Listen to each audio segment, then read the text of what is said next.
Live from the atrium of Maison Radio-Canada in Montreal, 4 federal leaders will debate for your vote. The leaders are here and ready to go. Mark Carney, Pierre Poilievre, Yves-François Blanchet, and Jagmeet Singh. They will debate the major challenges facing the country, from tariffs to the cost of living, public safety, energy, and leading in a crisis. Good evening, everybody. I'm Steve Paikin, your moderator for tonight's debate. Each leader has agreed to the following: no notes, answer the questions, stay on theme, stay on time. How much each leader speaks will be counted on these clocks, visible to the leaders and to you at home. This is the 2025 Federal Leaders Debate.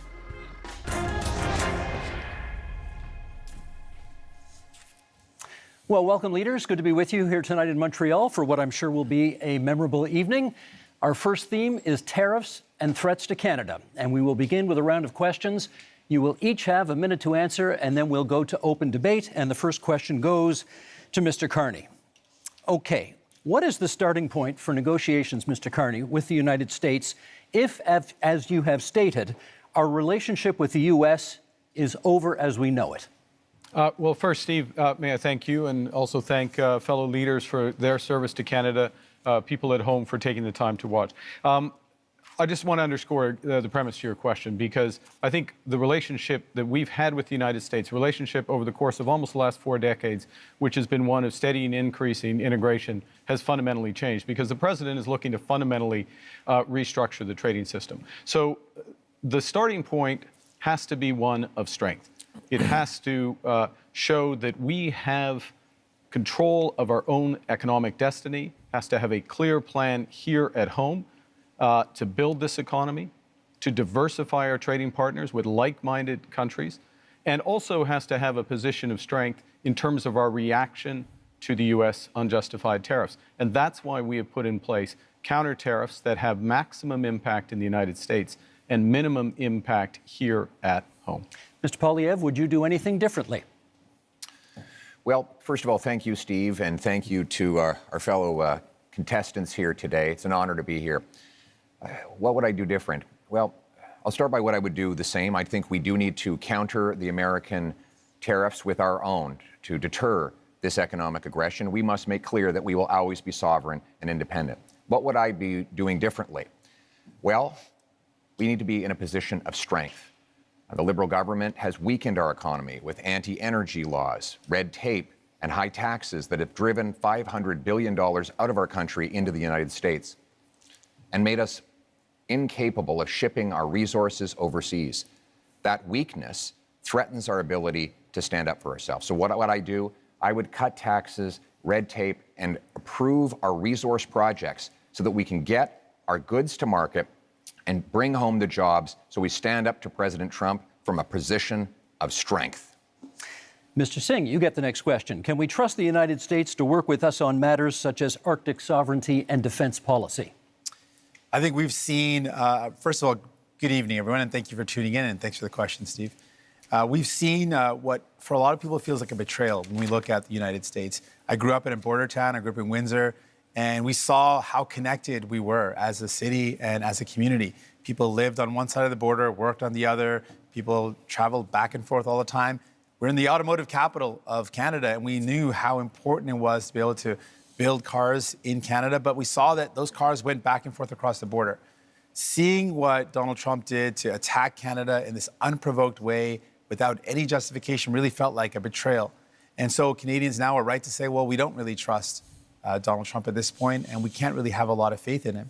So when it comes to our Arctic sovereignty and our security, we need to make decisions that are in our best interest and no longer be so dependent and so reliant on the U.S. And that's what I would advocate for, making sure we are resilient, independent, and less dependent on the United States. Monsieur Blanchet, for you, what supports would you want to see for industries affected by tariffs, many, of course, of which are in Quebec? Many of them.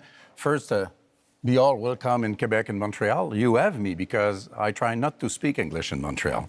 However, I think we should never underestimate the threat that Mr. Trump poses on Quebec economy and Canada economy and Mexico economy. But we must acknowledge the fact that the economy of Quebec is built differently. The challenges are not the same. The necessity for Quebec to have at least partly its own voice in the negotiation is important. The difference between Quebec and Canada is very important in terms of economy, but also in terms of identity and language and values and who we are and the way we want to handle immigration. So we have the right to be different, and if this difference is being respected by whoever becomes Prime Minister of Canada, we will be reliable partners in order to achieve the best possible negotiation and protect ourselves and our economies as partners. Merci, Monsieur Blanchet. Okay, we now move into open debate, and I'll start it off, Mr. Carney, with you, and then we go from there. Do you still support dollar-for-dollar tariffs, even if they ultimately threaten Canadian jobs and businesses? No, and in fact, we've already moved off from dollar-for-dollar tariffs. We have to recognize, and I think we all do, the United States economy is more than 10 times the size of the Canadian economy. And the principle in terms of our counter tariffs is to have maximum impact in the United States, as I said a moment ago, minimum impact here. So we have to think about the impact on Canadian businesses. I'll give you one example, if I may. In the auto sector, the way we've designed those auto tariffs is that Canadian automakers, if they maintain production here, if they maintain their investments here, when I say Canadian automakers, I mean automakers that have jobs and plants and production in Canada, then they can have lower tariffs on what they ship to the United States. We create a huge incentive for them in order to do that. We also have carved out the Canadian auto parts sector. Last point, I know you're pressed for time, the Canadian auto parts sector, so that it can remain competitive with the United States. We're focused on maximizing Canadian jobs, maximizing the harm in the U.S., so that we get them where we need them. Mr. Poilievre, you want in, then Mr. Singh. Well, Mr. Carney, you claim that you want our country to respond with strength, but after the last decade, half of which time you've been Justin Trudeau's economic advisor, our economy is weaker than ever before. It's been the worst growth in the G7. We've lost $500 billion of investment south of the border. You supported blocking pipelines in Canada that gave Donald Trump and the U.S. a near monopoly over our energy. And now you want to keep in place Bill C-69, the liberal no new development law that blocks us from shipping our resources overseas. How could you possibly think it's a good idea to give the Americans a continued monopoly on our energy projects when you have seen how much these liberal policies have weakened our country over the last decade? Let Mr. Carney respond, and then Mr. Singh. Sure. If I may, yes. So let's go to my record. My record is a month long as Prime Minister.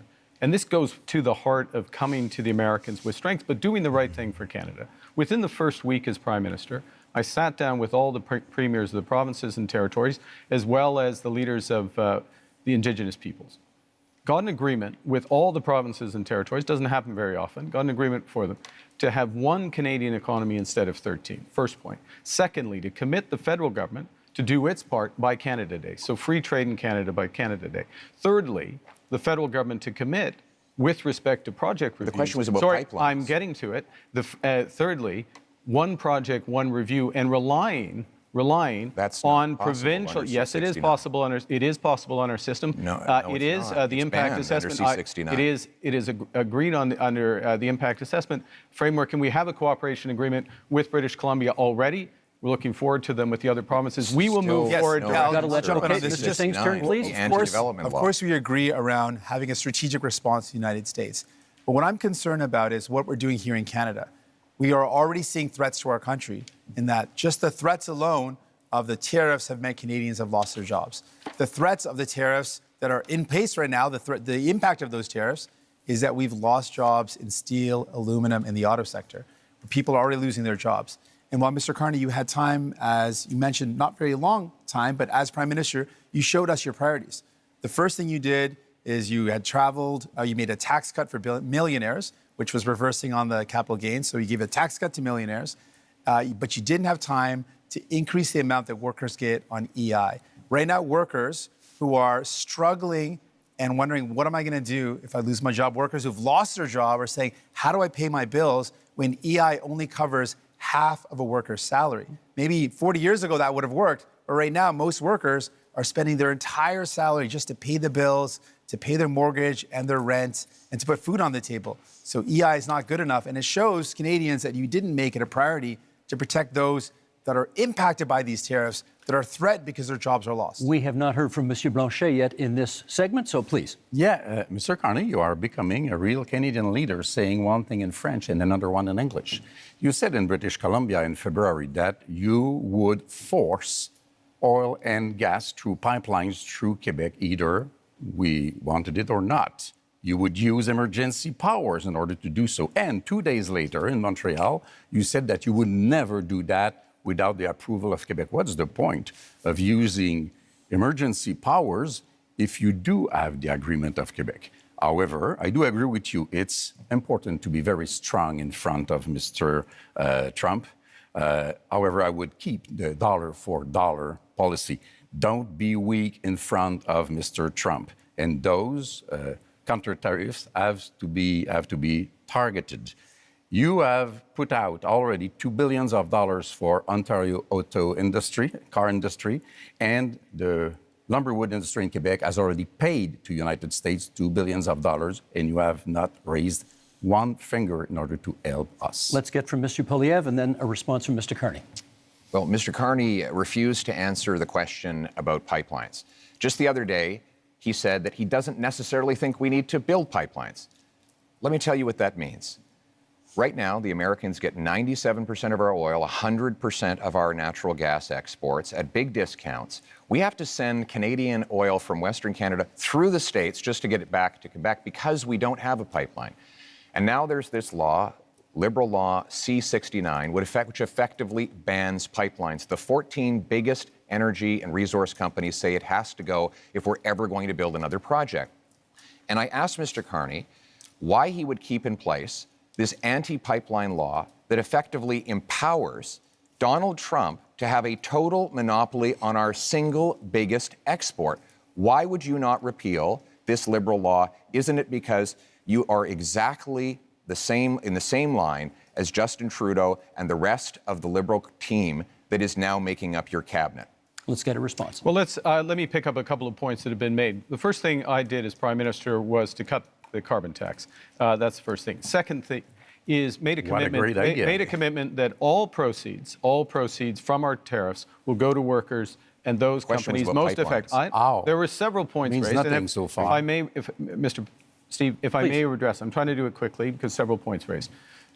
All proceeds go to workers and the firms most effective, and those proceeds are considerable. Third thing, I'm interested in solutions. I'm interested in getting energy infrastructure built. That means pipelines, that means carbon capture, storage, that means electricity grids. And here's how you do it. And we've already moved in the first month.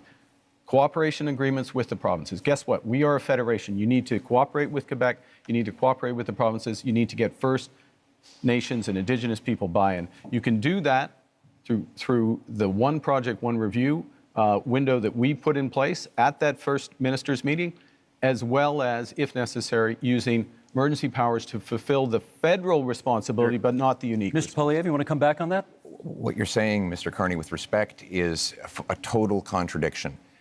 The No New Development Law, C-69, guarantees there will not be one-stop shop because it requires the Government of Canada to actually duplicate the same project. Have no regulation, have one-stop shop.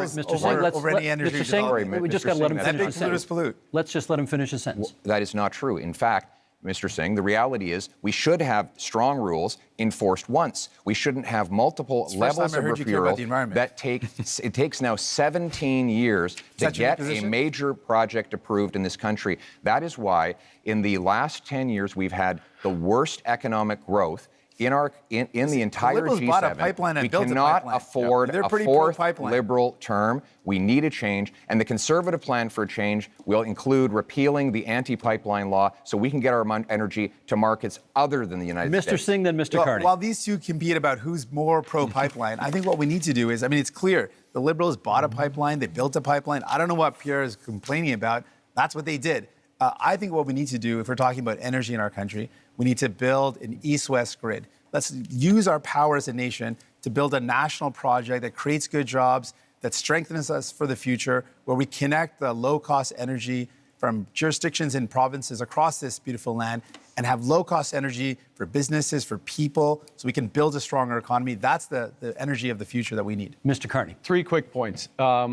First, the pipeline built, yes, TMX built. That's why oil exports up 50% over the course of the last few years. Secondly, I don't think Mr. Singh is absolutely right about the East-West grid interconnections, which is part of the energy corridor. Huge opportunities for this country. We have to be able to do more than one thing. Third point, fundamental point. We can give ourselves far more than Donald Trump can ever take away. If we have one Canadian economy, not 13, and if we just look at that agreement we got with the provinces, look at what Ontario and Nova Scotia have just announced in terms of their steps towards this. This is within our grasp. Monsieur Blanchet, what should we be prepared to concede in our negotiations with the United States? I want to be back to something that Mr. Carney said. You can't do something and the opposite, and you can't fill people's mind with nonsense. Quebec has, by law, its own environmental review institution, and you cannot, through a federal decision, even through a Quebec government decision, go over the BAP, as we call it. If the BAP says no, Just say. it's no. I know. Good. I know. Let's but this keep is that in mind. This is the point. This is, if I may, this is the point. The federal government can do the following, which is to take the decision to abide by the decision of the Quebec BAP. That is within the federal government's power. That is known as cooperative federalism. That's what we need to do. And do you understand one other point fast? This is what we need. This is what we need to do in a crisis. Brève Moïse, and then Mr. Poilievre. Yeah. The building of those pipelines will take at least 10 to 14 years. Mr. Trump will be 90 years old, not president no more, and somebody of course, less terrible will be there before you can even dream of having oil through this pipeline of yours. We're less than a minute to go. Mr. Poilievre, I promised you next. Listen, after the last 10 years of Liberals blocking pipelines and killing jobs, Sounds wild when you say that. we actually need to get things done. sense. We need a change, and our Conservative plan for change will repeal the No New Pipelines law. It will create a true one-stop shop, set up shovel-ready zones with pre-permitting so that we can approve LNG liquefaction export plants, mines, pipelines, nuclear plants, and also hydroelectric dams so that we can generate the power we need to be strong, self-reliant, and stand on our own 2 feet for a change. Last quick word to Mr. Carney. Okay, quick word. Bringing it back to what we were talking about, which is tariffs, the threats to Canada, how to negotiate.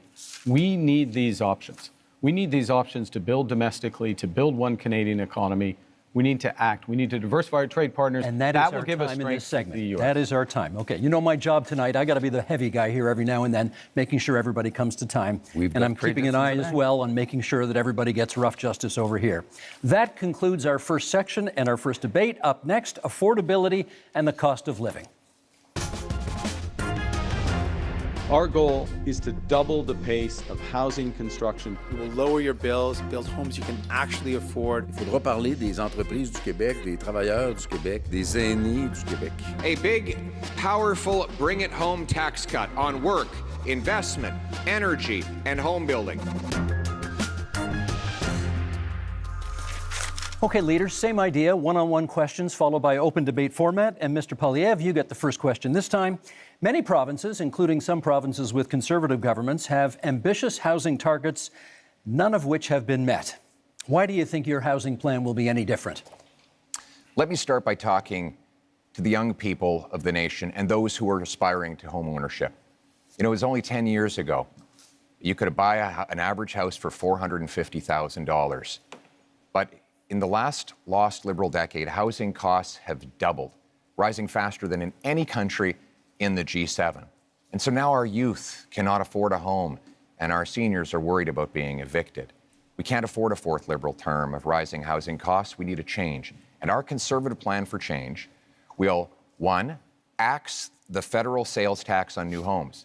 2, incentivize municipalities to cut their construction taxes to bring houses down in cost by $100,000. 3, sell off federal land for homes. And 4, train up 350,000 young trades workers who can help build those homes.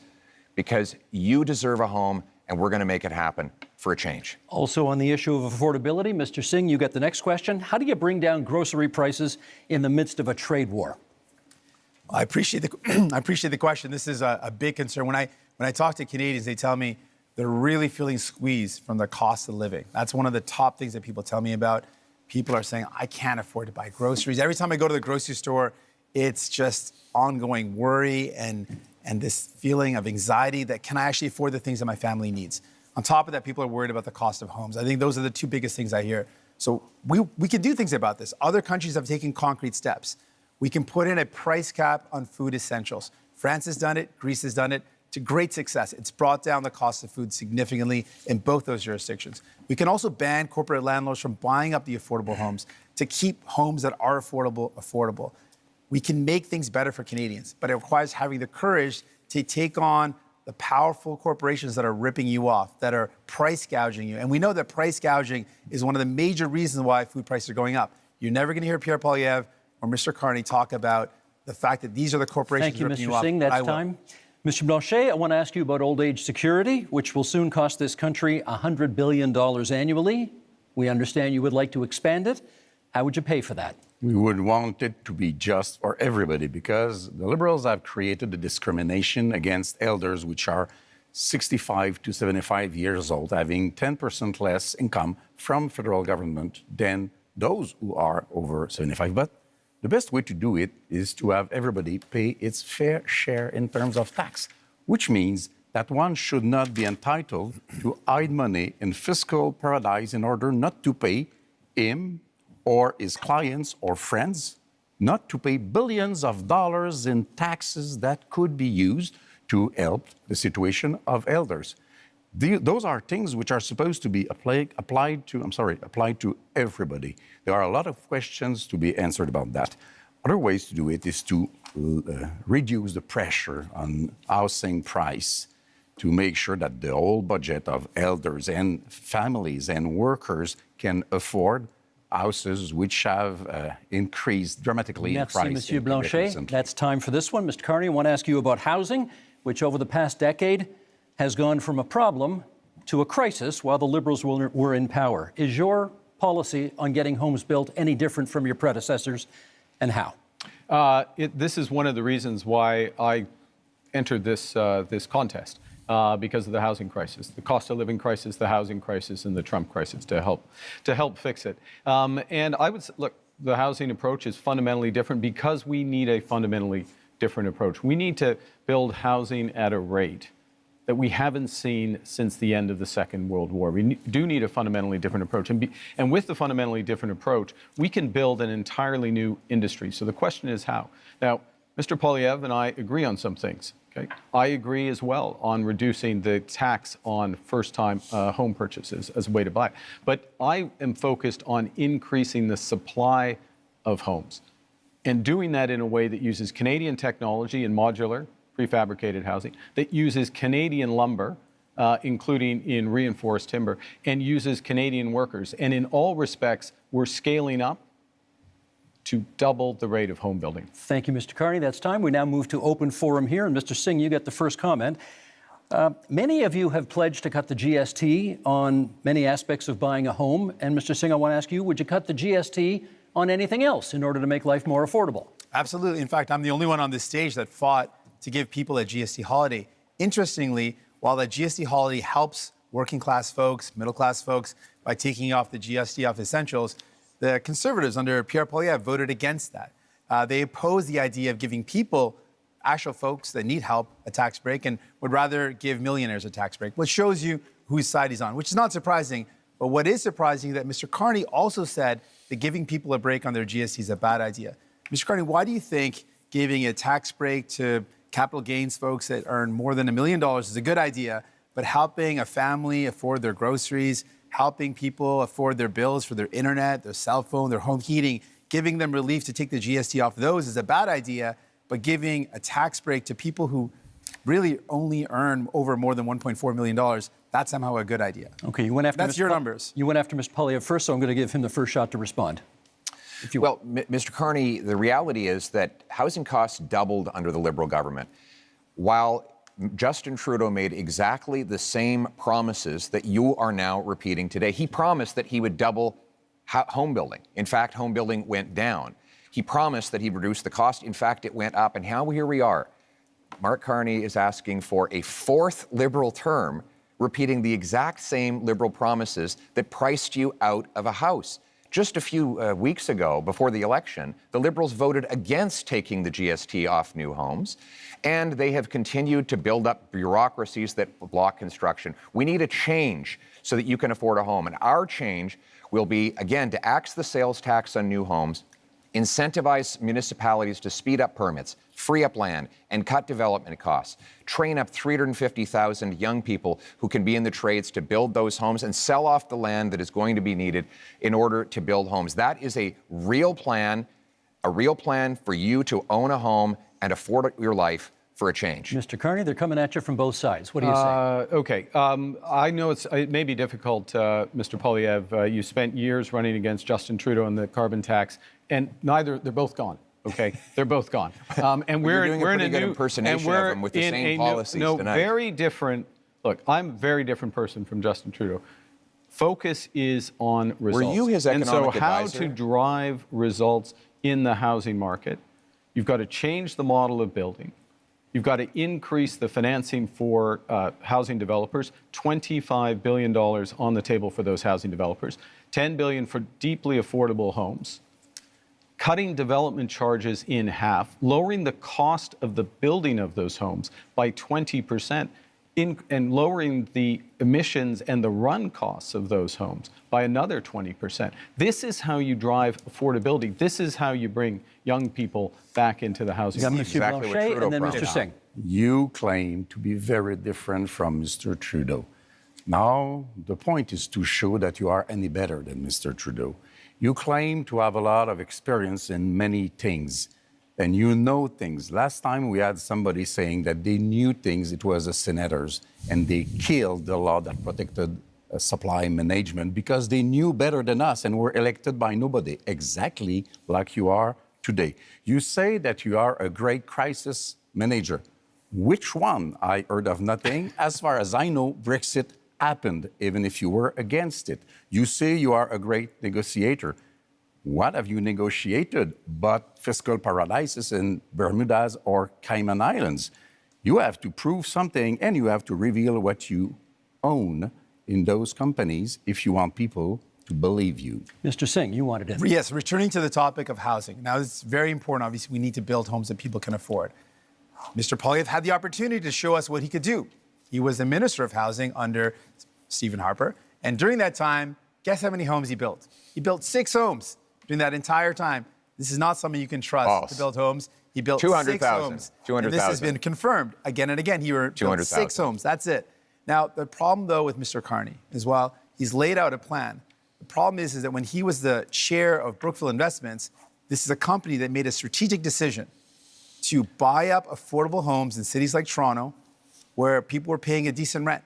And they purposely bought those homes, kicked out the tenants, and jacked up the rents. That is not someone you can trust, sadly, to deal with the housing crisis when, Mr. Carney, you profited off of it. We're going to get responses here. Mr. Poilievre first, Mr. Carney second.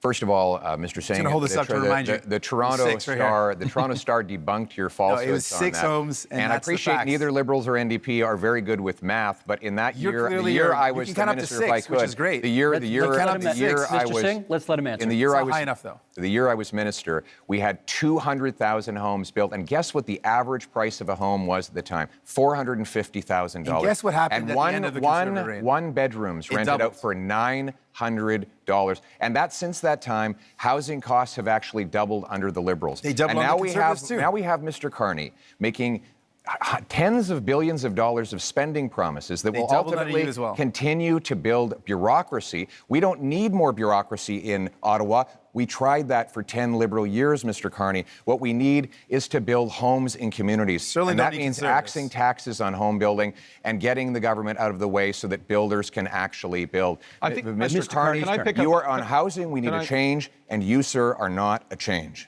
Mark Carney. I'm going to pick up on, I thought that answer was quite revealing. The first thing is that it's an attitude towards housing that absolutely ignores affordable housing, deeply affordable housing, issues with vulnerable people, ignores the rental market, ignores all other aspects of it. So the 6 are the relevant. Mr. Singh is absolutely right. The 6 are the relevant. 200,000. The 200,000 are a different part of the housing market. There are many Canadians. There are many Canadians at different income levels. The second thing it reveals is a misunderstanding, I'll be polite, of how the government's balance sheet can catalyze enormous private investment. And that is what we need to do to solve the housing crisis. It happens to be what we need to do as a whole to address the economic crisis that's been forced on us by President Trump. Mr. Blanchet? Yeah. You have spoken much more than I have, so I won't ask a question. I will make a statement instead. I'm not saying that you cannot do what you pretend that you are able to do. We just have no proof so far. I'm saying quite clearly that you cannot be entitled to do it alone. You cannot be entitled to hold all the power in your 2 hands. You cannot go out there and fix things for Canada and Quebec without being seriously checked by serious people.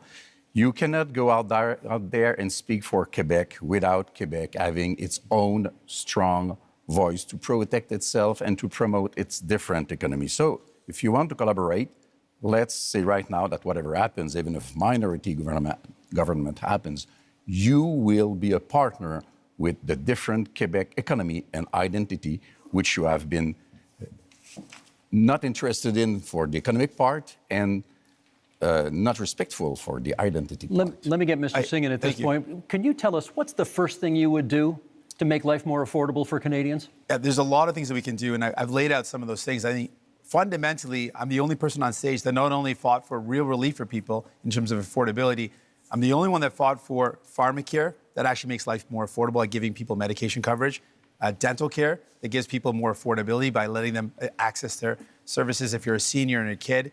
I fought for childcare to make sure people could afford childcare. All measures that Mr. Poilievre voted against, all measures that Mr. Blanchet voted against. So if you want someone that's going to fight for you in Ottawa to actually make life more affordable, you can't entrust all the power to Mr. Carney. He doesn't have a track record of making life more affordable for people, but we do. So vote for a New Democrat, and we'll continue this work to make life more affordable for you, while the Conservatives and the Bloc have voted against those measures to make life affordable, because that's not who they care about. New Democrats are in it for you. Pierre Poilievre. The number one expense for families today is taxes, more than they spend on food, clothing, and shelter combined. This after 10 years of Liberal tax increases. We can't afford a 4th term of high Liberal taxes. That's why Conservatives have a plan for change. And that plan includes voted against every measure to help people out. Cutting income taxes by 15% for the average worker and senior, saving a working couple up to $2,000, rewarding hard work again. Because hard work is actually being punished. Is actually being punished because of the very high taxes. Now, the Liberals promised 10 years ago they would lower them. They actually raised taxes on 9 out of 10 Canadians.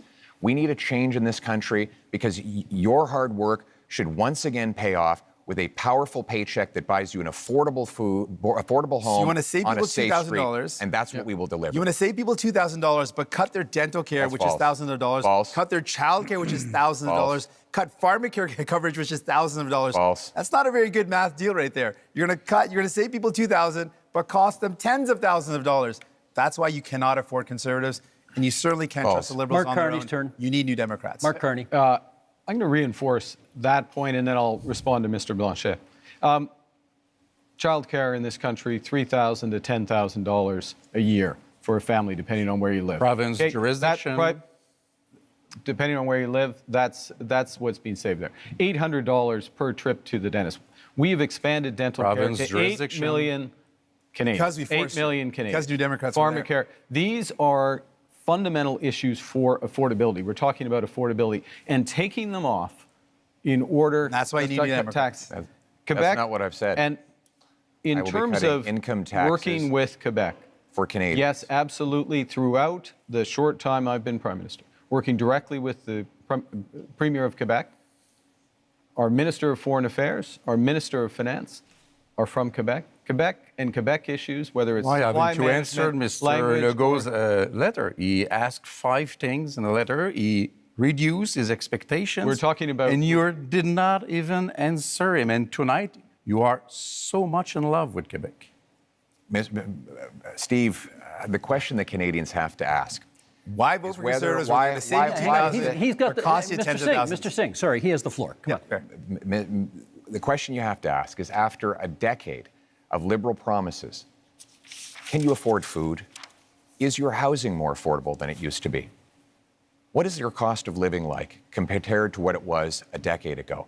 And are you prepared to elect the same Liberal MPs, the same Liberal ministers, the same Liberal staffers all over again for a 4th term? Mr. Carney, Justin Trudeau's staffers are actually here with you at this debate in Montreal, writing the talking points that you are regurgitating into the microphone. How can we possibly believe that That's you are painful. any Oh, wow. That's different painful. than the Okay. previous 10 years of Liberal 25 government? seconds left in this segment for you to respond to that. Look, I do my own talking points. Thank you very much. The biggest risk we have to affordability, the biggest risk we have to this economy is Donald Trump. So first and foremost, we've got to get that right. Secondly, we need to do it in a way that brings everyone along together. That means preserving pharmacare, dental care, child care, reinforcing health care, spending our whole Intrusion social safety. in clock is Quebec on- jurisdiction the- over and again. I like the if clock we is were on any zero. better than we are. The clock is on there zero. one thing Canadians can do that Quebecers cannot do? You are doing intrusions in our jurisdiction with our money, pretending you are better, and most of the time you try to copy what we did with our own money against us. What's that as a policy? Don't you have your own things to care Gentlemen, about? that really is time for this segment. I wanted to be polite and let everybody finish their points, I'm but far we beyond, got to move so on. I took the liberty. Thank you. Okay, that ends section 2. Up next, public safety and security. Fight crime, to protect Canadians, and to build communities that are safe, secure, and strong. Keep crime, drugs, stolen cars, and other illegal substances out of our country. We're going to invest in our borders, and that means hiring more border officers. Resources are in short supply, not enough staff. This is not the nice way to treat people who come to our border. Okay, same format, one-on-one questions and then open debate. Monsieur Blanchet, you get to go first in this one. Public safety and security. For a lot of people, that means the fentanyl crisis. I'd like to know what you could contribute to ending that crisis in this country. The fentanyl crisis is a very serious issue, which is a bit less important in Quebec than it is in British Columbia. I think the whole border thing is the real issue. Immigration is a very important issue for Quebecers. Immigration has to be dealt with in an orderly fashion. Our borders are not dealt with in an orderly fashion. The rules are not respected. The rules are unclear. Some rules even invite people to hide for 2 weeks illegally before coming out. Some things has to be done.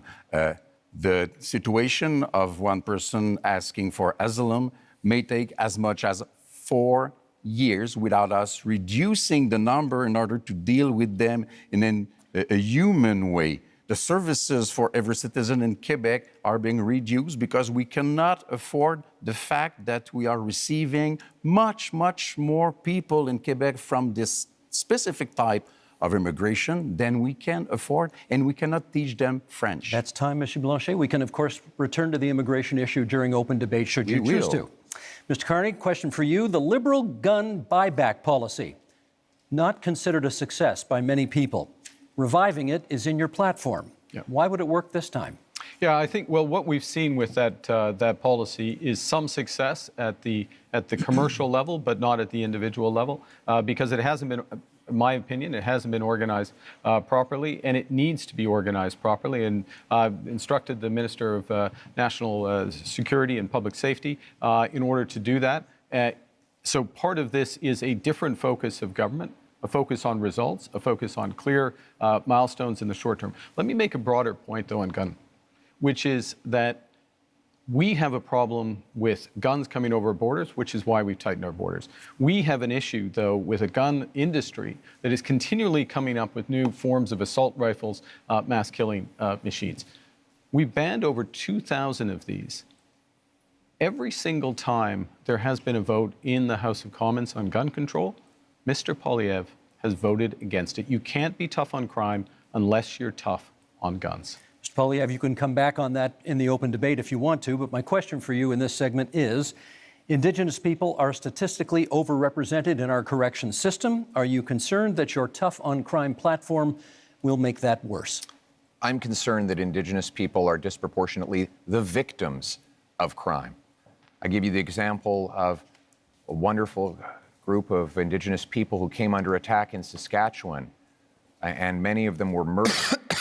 Killer was out of jail after 60 prior convictions.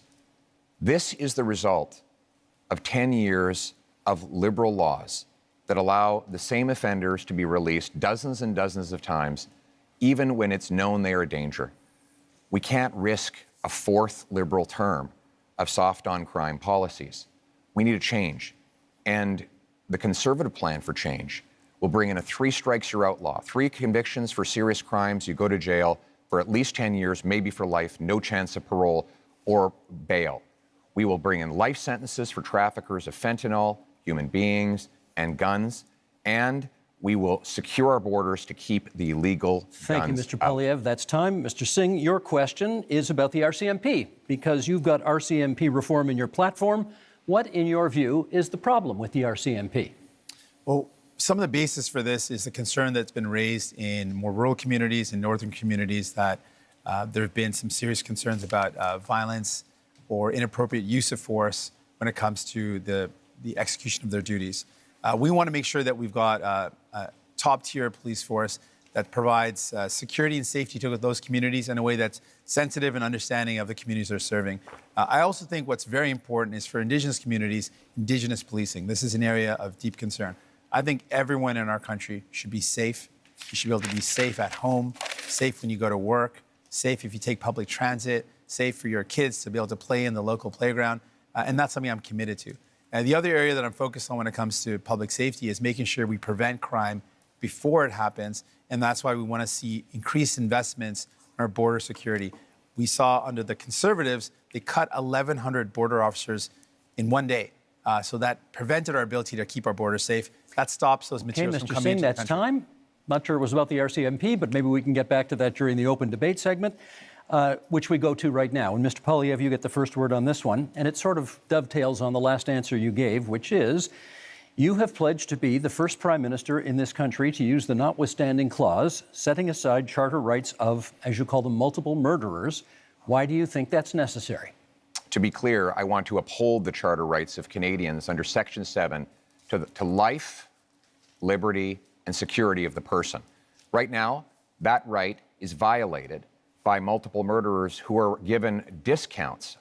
The case in question was a gentleman who went into a mosque and shot dead 6 innocent worshipers. He got, according to this ruling, only one 25-year sentence, meaning he can be out in his 50s. He only serves 4 years for every murder that he carried out. That is outrageous. And I will use the constitutional powers that are created for this purpose to ensure that mass murderers stay in maximum security penitentiary for life. They will only come out in a box. We will also pass tough new laws that prevent repeat offenders from getting out. If you commit 3 offenses under the 3 strikes law I propose, you will not be allowed out of jail until you prove that you are drug-free, that you are behaved perfectly and that you've learned an employable skill and you've served a 10-year sentence. We cannot allow liberal crime and chaos to go on terrorizing our communities. What we need is a real plan for change so that we can bring back the safety and the security that Canadians used to take for granted. Let me get Mr. Carney to respond to that. Do you think that's an appropriate use of the notwithstanding clause of the Charter? I think that one of the core responsibilities of the federal government, Prime Minister, is to defend the fundamental rights and liberties of Canadians. And those fundamental rights and liberties of Canadians are outlined in our Charter of Rights and Freedoms, which is 43 years old literally today.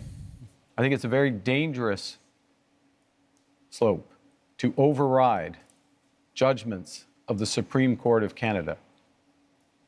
In fact, the Charter of Rights and Freedoms exists to protect Canadians from people like us on the stage, politicians who may use their power to override fundamental rights. And the issue in using by the federal government, I'll stop here, is not where you start, but where will you stop?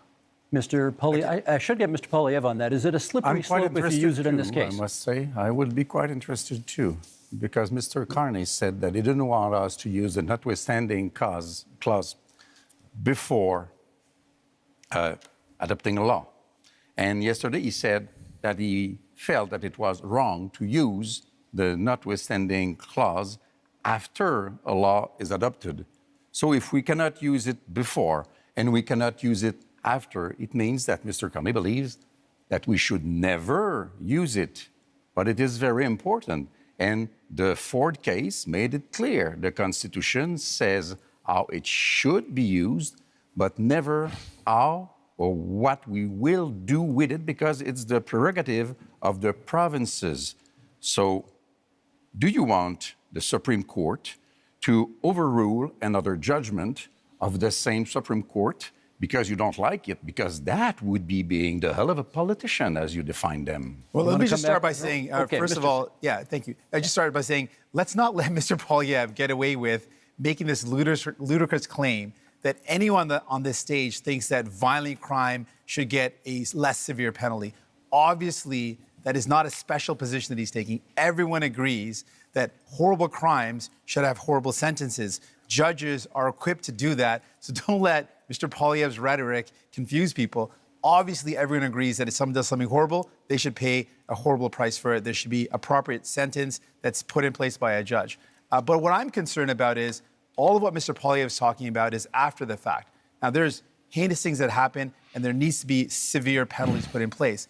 But we also need to keep communities safe. And that's what my focus is. Well, how do we stop crime before it happens? Much of the violent crime that's committed is committed by illegal handguns and firearms that come across the border. Now, Mr. Poilievre has admitted that as well, that it is illegal handguns and illegal weapons that are used in violent crime.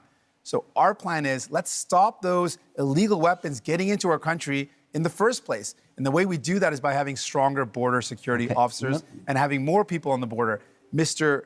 Pierre Poilievre, when he was in power in the Conservatives, they cut the number of border officers. They reduced the number, weakening our borders. Keeping an eye on time can't trust them Let's to get do back these to type of Mr. things. Poilievre on the issue of whether, in using the notwithstanding clause under these circumstances, would be a kind of a slippery slope and encourage politicians to use it more. No, we will use it to protect the charter rights of law-abiding Canadians. I'm interested in the rights of victims. Mr. Carney seems to be very interested in the rights of criminals.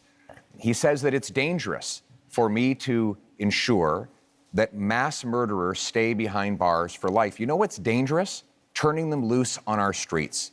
I don't think you appreciate, sir, the chaos that is unfolding in communities. In Toronto right now, the police have been forced to tell people to just let the thief steal the car. When they break into the house, just take the keys. Just let them take the keys so that you don't get hurt. People are living in terror in many of our communities precisely because of the catch and release bail law, C-75, which requires judges release the accused at the earliest opportunity under the least onerous conditions. Every single member of your Liberal caucus and your Liberal cabinet voted in favor of this bill, and they're all determined to keep it in place despite constant promises to the contrary.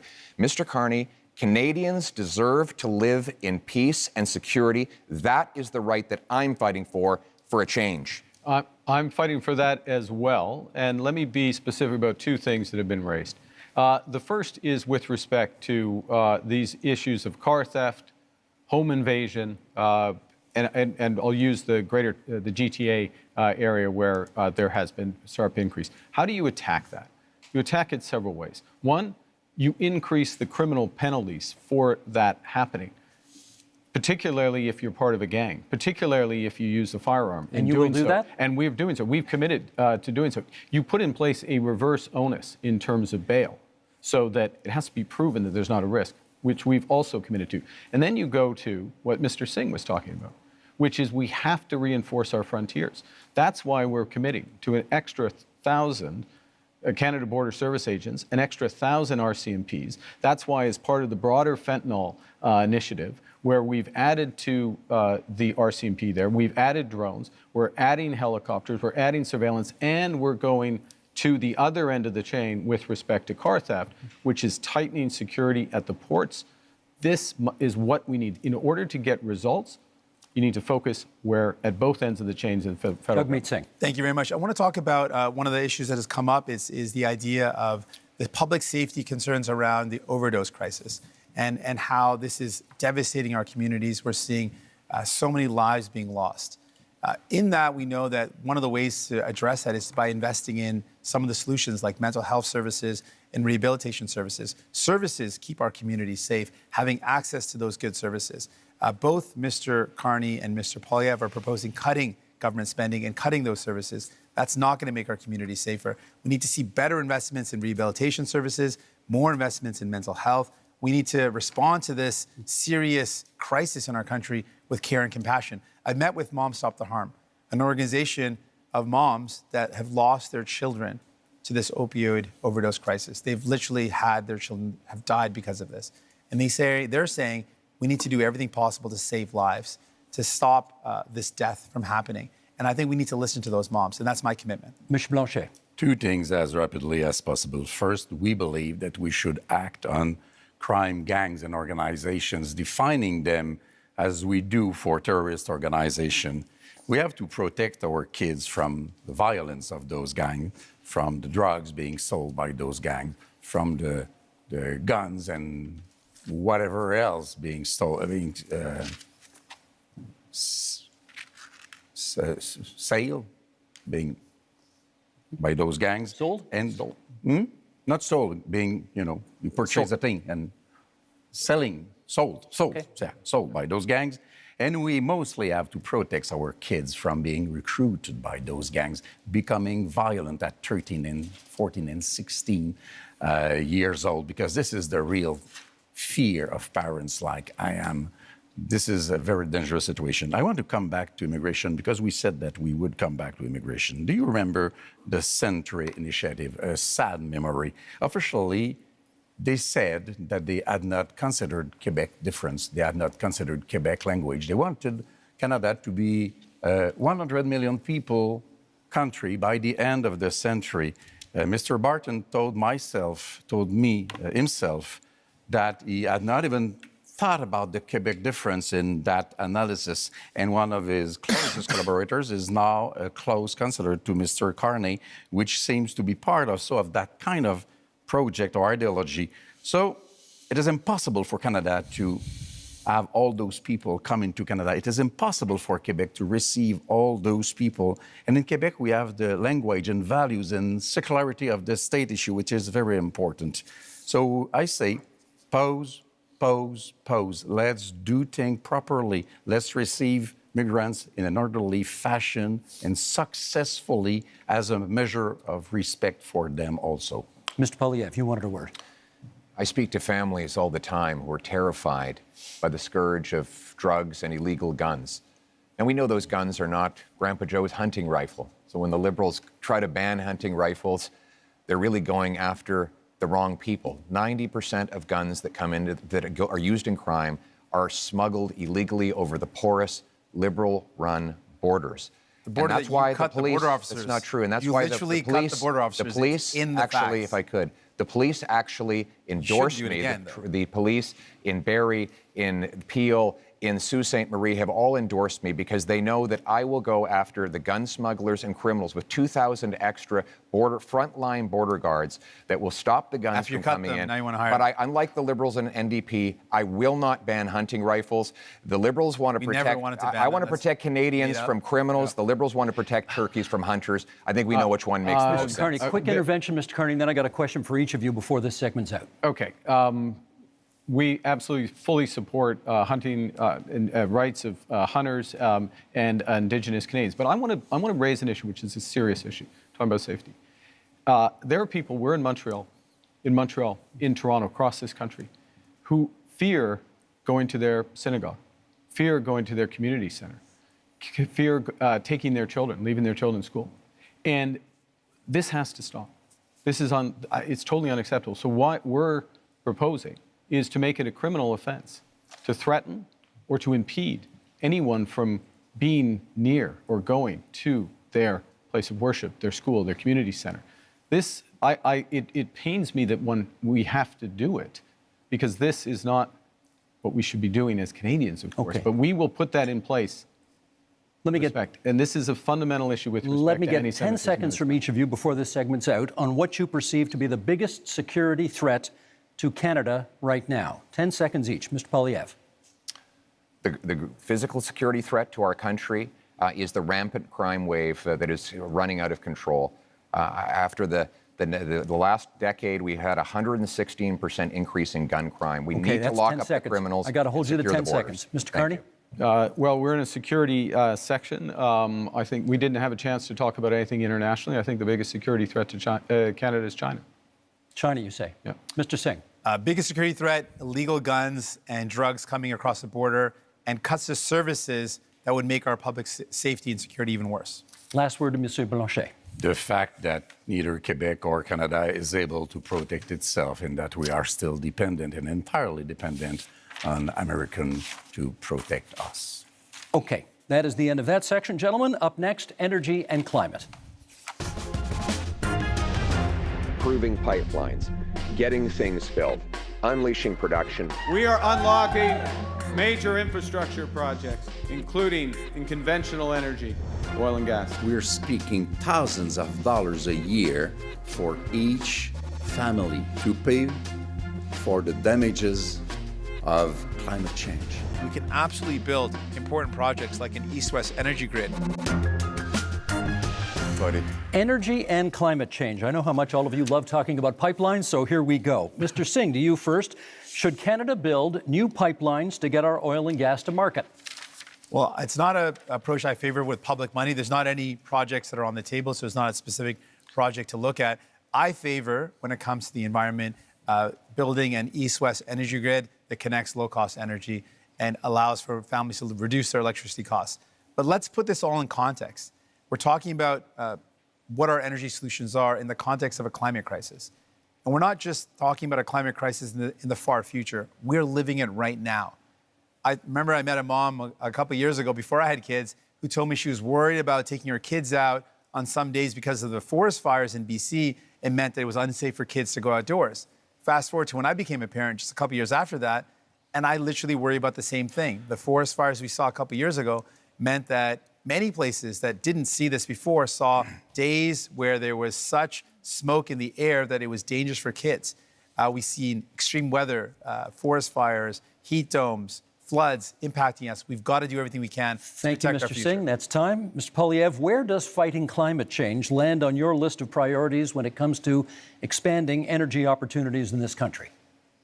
It lands within our priorities of bringing home jobs while bringing down emissions around the world. Look, the reality is that if we push production out of our country to more polluting countries, it actually makes the problem worse. But that has been exactly the Liberal approach with the anti-development law, C-69, blocking of 15 LNG export plants over the last 10 years. We have seen more of those jobs go abroad. I want to bring them home. My plan will be to approve, for example, natural gas liquefaction and export. If we sent our gas to India, for example, to displace half of their demand for electricity, we could reduce emissions by 2.5 billion tons, which is 3 times the total emissions of Canada. That's the way we bring emissions down and jobs up. It's common sense, and now it's time to bring it home. Thank you, Mr. Polyev. The next question is for Mr. Carney. How would your government fast-track pipelines and mining projects while also following the Supreme Court decision that requires consent of Indigenous communities? Well, I think the first thing, and this goes back a bit to where we started, which is recognizing that we are in a crisis. We need to act with maximum force, and having a process and a consultation, but a consultation with a purpose, which is to identify those projects, those investments of national interest that are really going to move the dial in terms of growth, jobs, energy security, while being consistent with long-term competitiveness, which necessarily means lower carbon. And so part of that process is ensuring that First Nations, Indigenous peoples, are there from the start. It also includes their ability to participate fully in those projects, and that's why, and I can tell, like, you've got to tell on when I've gone on too long, so I'll finish up, which is, that's why we're doubling, our proposal is to double the Indigenous Loan Guarantee Program to $10 billion. What does that actually mean? It means an ability for them to invest equity in those projects and be full partners. Thank you. My tell is my clock, and my clock is at 0, so that's how it goes. Monsieur Blanchet, do you still oppose pipeline construction in Quebec, even though a majority of Quebecers now apparently say they support it? We will know about that when we have held the debate about that, which has not begun yet. We are just beginning it. First, we are hearing very creative numbers, and we are being fed nonsense. And we will be back to it in a few minutes. But energy, trade, commerce is from south to north or north to south. And it's true in Quebec also. In a little more than 3 years, Donald Trump won't be in office. And there will be not one more pipeline having been built once we get there. So let's be serious, responsible, and we will be back with the numbers. We don't want to pay in Quebec for such monstrosities which will provide us with nothing. We now move to open debate, and you all will get a chance, or have had a chance, to get the first shot at this. And Monsieur Blanchet, it is your turn to get the first shot. Canada has a substantial supply of critical minerals which are in high demand. Are you in favor of allowing these minerals to be mined? Of course, it has to be done properly. Quebec has probably the most important clean phosphate reserves in North America. In Saguenay-Lac-Saint-Jean, it is very important. It has to be exploited. This is the best way to use Paul Saguenay as an infrastructure that we need. We have lithium. Everybody needs lithium. Transportation has to be taken from oil to clean energy. This is what we want to be working on. It is part of the specifics of Quebec economy. So we are in favor of that.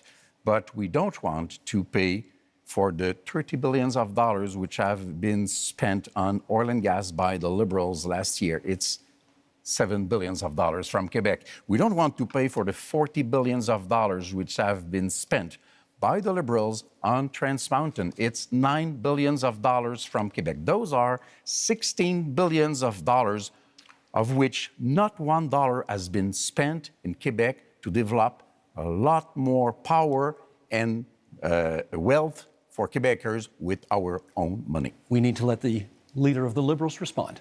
Well, actually, I was going to pick up on the enormous opportunity that exists in Quebec, exists in Ontario, exists in the north of Canada, really exists across this great nation in terms of critical metals and minerals. We are have one of the biggest resources in this country. And it's not just an enormous economic opportunity, it is a strategic opportunity for Canada. So we have to make a decision, not just to develop it, but how do we develop it and who are our partners for it? Do we become more dependent on the United States, which is what they want? By the way, President Trump this week said he might put a tax on critical metals and minerals, just showing again. Yeah, but the job is not and so the discussions to negotiate. If I may finish. Let's let him finish. Let me finish. So the opportunity includes in Europe and includes in Asia as our partners. Last point. In order to get it done, we'll put in place a first and last mile fund. So these projects are connected to road and rail so they can go quickly to market. And we will have all of the other fast tracking measures in place that I talked about earlier in terms of capital, timing, approvals, so that we can move quickly, we can be stronger at home, better. Always with the Mr. Singh. approval of Yeah, Quebec. I Mr. think Singh has the floor. we should absolutely take advantage of the fact that we've got incredible amounts of critical minerals in our country. And the way we do that is with any energy project or any project of this nature, make sure it's got the local community buy-in. It creates good jobs in communities, make sure we are meeting all our environmental needs, and we work with Indigenous partnership. And so I absolutely agree with that. I want to build on something Mr. Blanchet mentioned about the investments that this country has made. What I found very troubling is that the past number of years, the Liberal government record is one where we have spent the most subsidies compared to any other country in the G7 on subsidizing oil and gas. These are highly profitable companies. You voted I think that's for the it. wrong thing to do. We fought against it again and again. No, you voted and then for the it Liberals have over continued and to do again. it. And so my question really to Mr. Carney is, will you commit to ending oil and gas subsidies? Yeah. We should be using that to invest in people, not giving it to highly profitable oil and gas companies. Yeah, we talked. I promised Mr. Polyev the next. We'll come back and get that question answered. Mr. Polyev. Well, Mr. Carney, you point out that Donald Trump has a wrong-headed idea of putting a tax on our mines and our industry. And that is wrong. But so do you.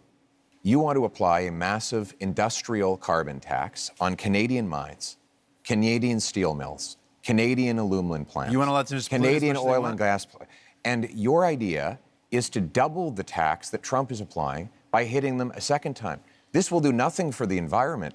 It will actually ship our jobs south of the border, Mr. just Polyev's plan is let them like pollute as much as they President want. Trump Not a good plan. wants. My plan is to bring that production home here to Canada. For example, I will give a tax credit to low-emitting Canadian industry like Quebec's aluminum, for example, or British Columbia's natural gas, so that we not only bring home the production, but we do it below global average levels of emissions, You so translate that we that. actually help the environment while bringing wants to home let the big jobs polluters for our pollute people we have to let him at the finish. same time. That is a sensible, pragmatic approach that puts us in charge of our economic destiny so we can stand up to the Americans from a position of strength for a change. Mr. want to let Carney, them we've pollute got. as Hang much on a as they second. want. I want to give you a chance to speak to Mr. Singh's criticism about oil and gas subsidies and Mr. Polyev's criticism about the industrial carbon tax. Okay, I'm going to make 3 points.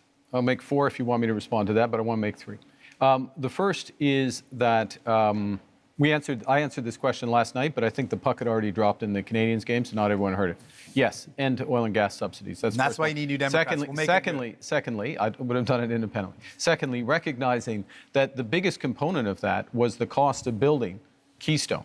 Keystone, which is the pipeline which has helped to increase oil and gas oil exports rather by 50% in this country, that is an asset of the people of Canada. We own it. And the question of what to do it. So it's not a subsidy that has disappeared, it's actually an asset of Canada. Let me make a third point, though, in terms of where the oil and gas industry, particularly the oil industry, wants to and needs to go, which is to become low carbon in the production and transportation of oil. One of the big projects we need to move forward with is carbon capture and storage, the Pathways project, so that we have oil and gas that is competitive, not just today, 10 years from now and 20 years from now, as the world uses less. We want to have more market share. We need to do Mr. that. Carney, by very And my government will move that. But by definition, a subsidy isn't when we buy a pipeline. I'm talking about subsidies that go to oil and gas companies. Independent, separate from the country, oil and gas companies. That's what I'm The talking figure you about. quoted last night included the cost of the pipeline. Do you want to There's address billions his of point? dollars we're spending. We got to stop spending. Sorry, can we get you to address his point about the industrial carbon tax? How much will the industrial carbon tax add to the price of a car? So the first thing I want to say is I'm going to address the broader point. The broader point is the entire absence of a climate plan from Mr. Polyev, which, by the way, is going to put our industry and our country at a disadvantage as we're looking for new trading partners. Guess what? Most people want to deepen our partnership in Europe, in Asia. Those countries care about whether or not you've made progress. Second thing is, we're designing a program so that the big polluters pay Canadians at home for making responsible climate choices, for retrofitting their home, getting their emissions down, or improving otherwise. And that is smart climate policy. It's better for the big polluters, and it's better for Canadians. Pierre Poilievre. Mr. Carney didn't answer my question. I asked how much would an industrial carbon tax on Canadian steel add to the price of a car? And he won't answer because he knows that it will be very expensive because there's lots of steel in cars.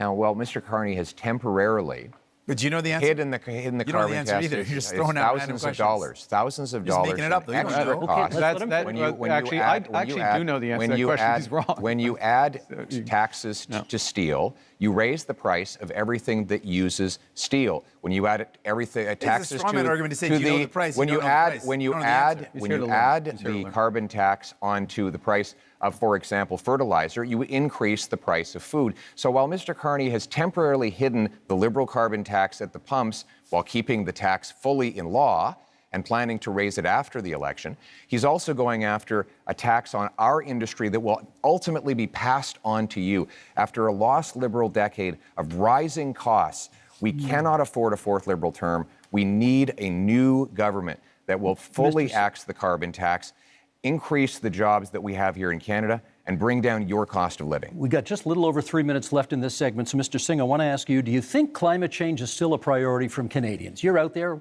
What are you hearing? Absolutely. You speak to any young person and they think, we're seeing climate crisis in front of us happening right now. You speak to seniors who say, we used to be able to live in our homes without air conditioning, and now we're seeing heat crises in communities that never had worries about extreme weather. We're seeing flooding, we're seeing forest fires like never before. We are living in a climate crisis. So Canadians are absolutely worried about it.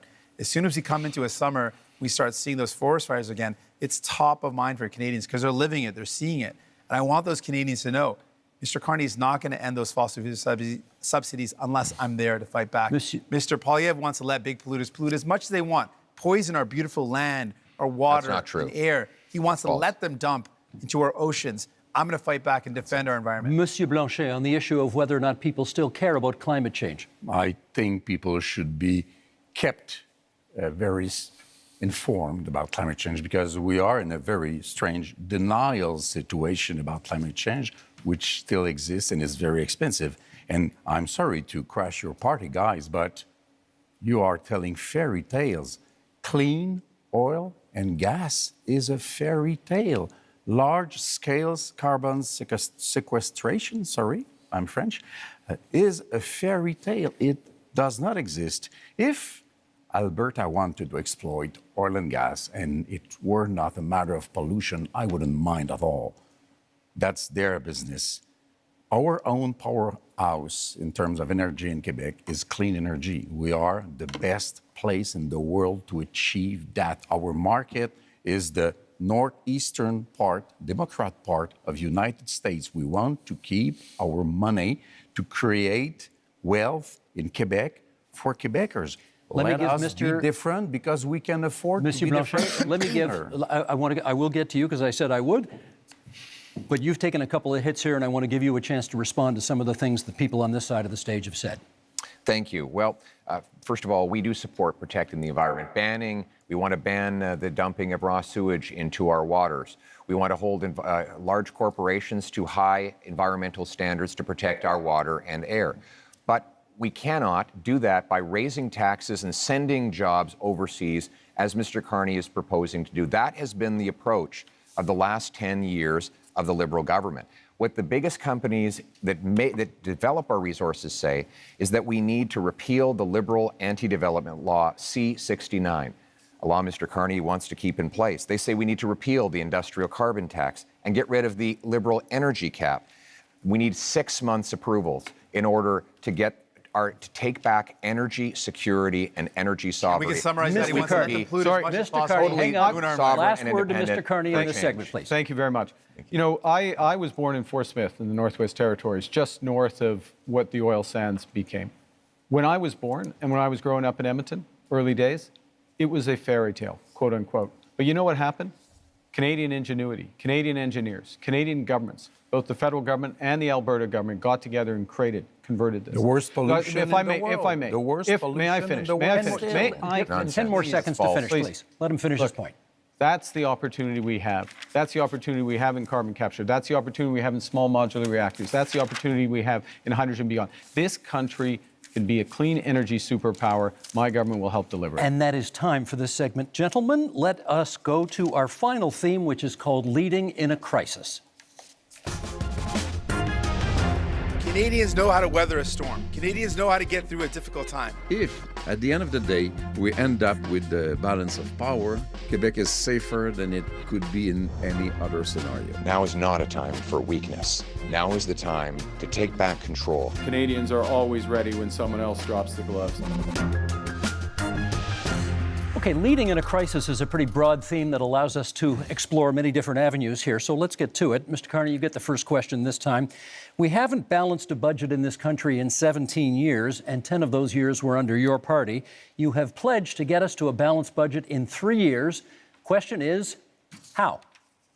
So let me put this in the context of leading in a crisis, which is, in a crisis, you got to plan for the worst. Worst is that the U.S. actually does want to take us over. Secondly, you got to have a plan to build, and that'll include a fiscal plan, and I will get to that in a second. The third thing is you need to respond in a crisis with overwhelming force.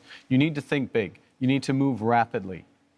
The things we've been discussing today are a subset of what we can and should do as a nation, and we can deliver.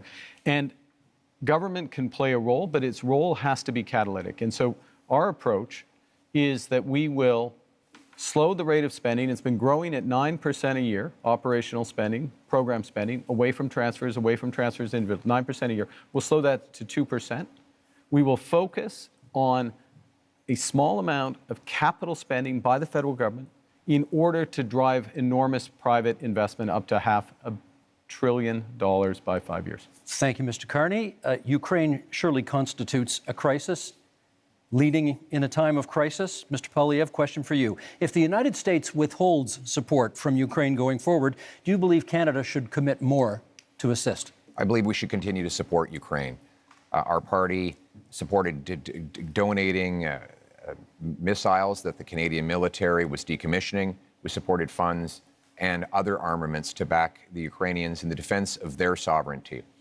We also need to rebuild our own Canadian military because the Russians want to make incursions into our waters. We'll be buying 4 massive Arctic icebreakers. I'll be opening the first Arctic base since the Cold War in Canada, CFB Iqaluit. We're going to double the size of the Arctic Rangers and fill the vacancies in our Canadian armed forces. We need a change to rebuild our military, which has been so disintegrated under the cuts and the mismanagement of the last 10 years. But we can have a change because we have the best soldiers, sailors, and airmen in the world, and they will have full backing from my government if you give me the honor of becoming Prime Minister. I may come back to that one in the open forum because I'm not sure we got an answer about Ukraine on that one, but okay. Oh, well, going on. Monsieur Blanchet. The answer was yes. We'll get more details, perhaps, as we go forward. Monsieur Blanchet, given the U.S. trade war, should any talk of a referendum on Quebec independence be put on pause? That one is easy. It will happen only after the negotiation is over, and that's a good thing. I want to say I support the idea we must help Ukraine, but we also must help the civilians of Gaza, and we must destroy Hamas, which is a terrorist organization. You know what? I don't want to be the leader of Canada. You will understand that. I don't want to be Prime Minister. But I can offer to be a partner, a responsible partner, a collaborative partner. If Quebec is respected in its differences, in its aluminum industry and lumberwood industry and culture and French language and values of secularity of the state, which is the price to be paid in order to have real equality, then if we are respected, we will be a partner, and then even Canada will be stronger in its negotiation against Donald Trump. This is what I am offering. Respect us. Mr. Singh, I watched last night's debate. You seem very eager to talk about healthcare, so let's talk a little more healthcare right now. You have made many promises on healthcare. If a province says to you, we'll take your money for healthcare, but not your conditions on how to spend it, what do you do? We've got to negotiate. We can't be giving away money without clear conditions. We're in a healthcare crisis right now, and a crisis that is hurting people across this country. People are waiting desperately in line in emergency rooms for hours and hours. Seniors are waiting for years and years to get the care that they need for surgeries that would remove pain or help them deal with mobility issues. We're in a serious crisis. Healthcare workers are burnt out. They are overstretched. And what we're seeing is more and more privatization, and that is hurting our public universal healthcare system. So we've got to fight back against it. We cannot allow our public money to go to a for-profit private clinic lining the pockets of a rich CEO or investors instead of going towards care. We need to make sure that we are investing in solutions where care gets to people, not profiting those at the very top. And so that's my commitment. I'm going to fight to make sure we defend our healthcare against the threats of Americanization and privatization. Okay, we now go to open forum debate, and perhaps, Mr. Poilievre, you get the first word here. This might be a good time to put a little more flesh on the bone of what you think Canada could do for Ukraine if the U.S. backs out. Yes, and my answer is that we should continue to support Ukraine. We don't need to follow the Americans in everything they do. When they're wrong, then we will stand on our own and with other allies. And with respect to Ukraine, that of course includes support with intelligence, equipment, armaments, but it also includes defunding Putin. Right now, Vladimir Putin has a monopoly on the European energy market because, frankly, the Liberals blocked exports of Canadian natural gas off the Atlantic coast. They blocked multiple projects.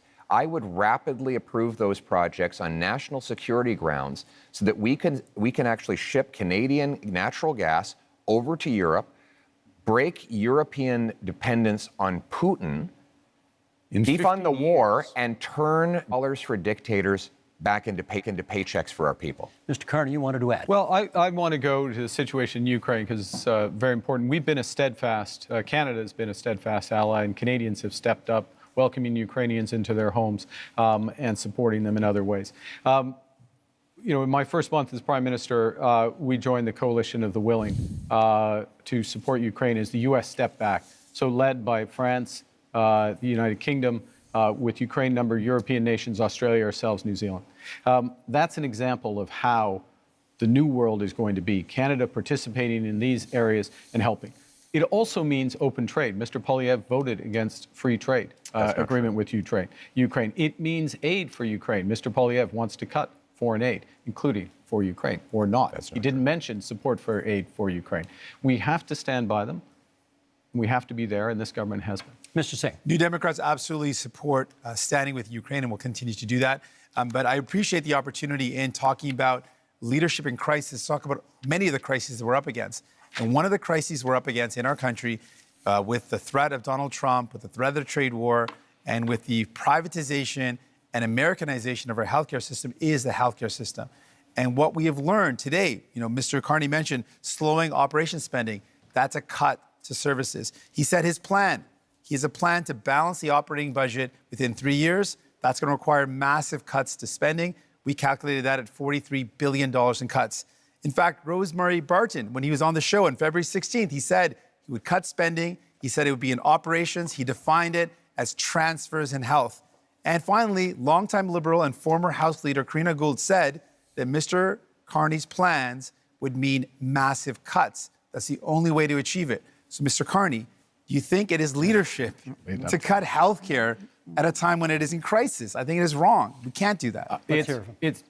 We will not cut transfers for healthcare. We will not cut healthcare spending, full stop. But we'll Mr. have Carney, a detail, if I may. Who do we believe, Mr. Carney today, or the one he spoke on Rosemary Barton's show on February 16th, the one that repeated again that he would cut spending? Who do we believe? If I may, consistently said we'll preserve all transfers to the provinces, including the increases. We will preserve all the transfers to individuals, I won't detail them all, but they're. So we're looking at addressing an operational spend, which is about $150 billion.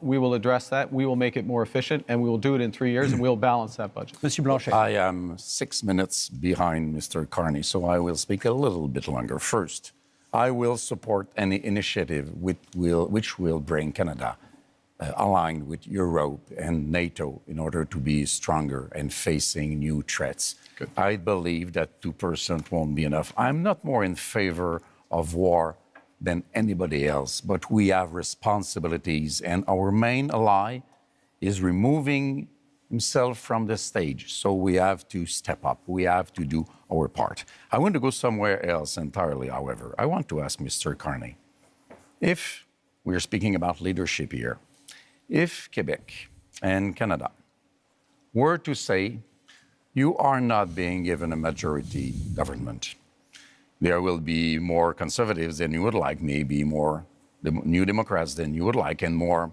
people from the bloc than you would like. Will you accept, because you don't seem to be very eager about that, to deal with people which basically are more experienced than you are, as legitimate as you are, and would be more representative altogether than you would be being alone in your little kingdom?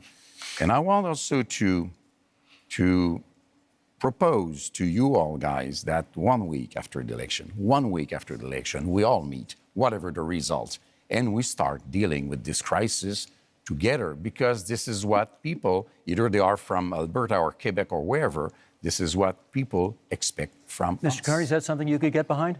I look forward to meeting with everyone. You're welcome to come, Steve, if you'd like. Week after twice, but also, but in all seriousness, that's not very respectful. No, but I'll that's come. not very but I'm respectful. coming. On peut jaser un peu. Okay, I come to the core. On jase. Yeah, okay. I'll come to the core. Look,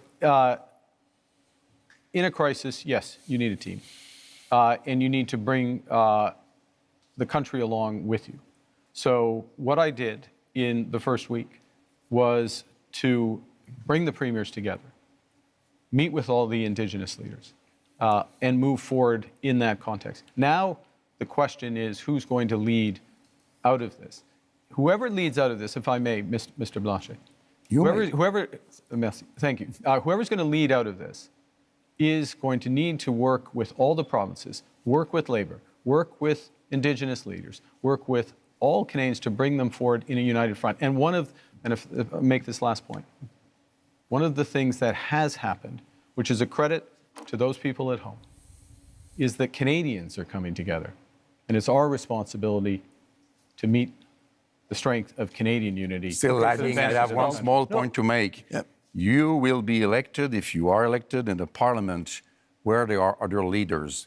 I don't know if he called you, or Mr. Poilievre, I don't know if he called you, but before yesterday, you have not spoken to me once, even if I proposed it so many times, but you say I speak to provinces' leaders. You're not elected in provinces. You are in the parliament where people are to make decisions which might not always suit you, but this is democracy, Blanchet, I'm which going to you jump don't in. know too much about. I'm going to jump in here because I'm noticing what the clock is saying, and you brought up Gaza earlier, and I think our audience would be interested in hearing your views on the other major international crisis facing the I just world want to right get, now. Mr. Speaker, before we get that, just to finish up on the healthcare, I just want to speak to healthcare workers right now who are deeply worried about the status of our healthcare system, to Canadians who believe and love our universal public healthcare system, to patients who are stressed out. If you're worried about which Mr. Carney to believe, the one today or the one who spoke on 3BS shows and said he would cut, vote for New Democrats, and we will fight to defend our healthcare. I think your we will never supporters let would really anyone like cut to it. hear what you have to say about this question, and we have less than 5 minutes for it here. What role should Canada play in the other major international crisis in this world, in the Middle East and the war in Gaza? Pierre Poilievre, would you start us off on that? What role can Canada play?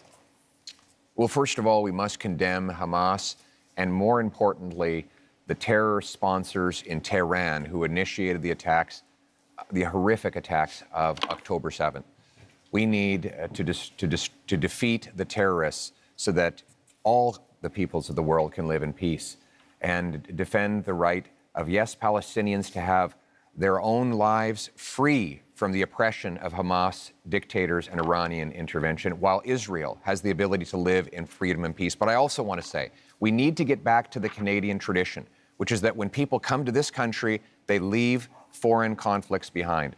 The rampaging riots targeting Jewish communities is utterly unacceptable, and it points to the growing chaos that we see on our streets after 10 years of incredibly irresponsible liberal policies of weak borders, of dividing people into groups, of saying one thing to one group and the opposite to another, dividing and conquering. We must end that division and unite our people so that everyone feels safe, and that when we come here, we put our foreign conflicts behind and we put Canada first. Mr. Singh, come from countries from around the world, and they care deeply about where they come from, and they should be able to do so. That's a part of being in our country, to have that freedom. Your treatment of Palestinians has been frankly disgusting. Your treatment of people who provide care and service for people in Gaza has been disgusting. On top of that, people in Israel and in Palestine deserve to live in peace and security. And Mr. Carney, to date, you've not acknowledged that what's going on in Gaza is now clearly become a genocide. It's important to call things out as they are, and you've not done that. Mr. Carney. We need to work, to go to your question, we need to work with our international partners, maximum pressure, maximum encouragement for an immediate ceasefire. That's the first thing. Encourage the return of all of the hostages. Resumption of humanitarian aid. My government put in place $100 million of humanitarian aid, which is ready to go. With respect to where this ultimately goes, yes, two-state solution, but it has to be a viable and free Palestinian state, living side by side in peace and security with the state of Israel. I will underscore one other thing. Mr. Poilievre rightly mentioned Iran, the Iranian sponsors in this region. We have to be clear-eyed about the fundamental risks of Iran and do everything with our international partners to check it and turn it. Mr. Blanchet.